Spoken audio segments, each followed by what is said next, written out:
free. In this video, I'll show you how to stake ETH in MetaMask. First, open MetaMask and unlock your wallet. Make sure you have ETH available in your wallet and that you're using the latest version of MetaMask.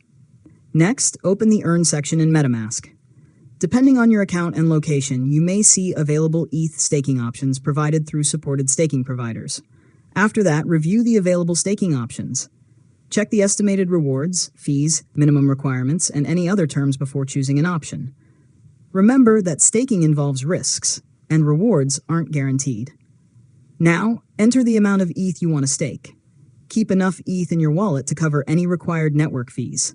Review the amount and the staking details carefully. Next, select Stake and review the transaction in MetaMask. Check the recipient, amount, network fee, and other transaction details before confirming. Finally, wait for the transaction to be processed. Once it's complete, return to the Earn or Staking section to monitor your staked ETH and any available rewards.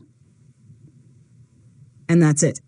You've successfully learned how to stake ETH in MetaMask. If you found this tutorial helpful, make sure to subscribe to Learn Mode Lab for more tutorials.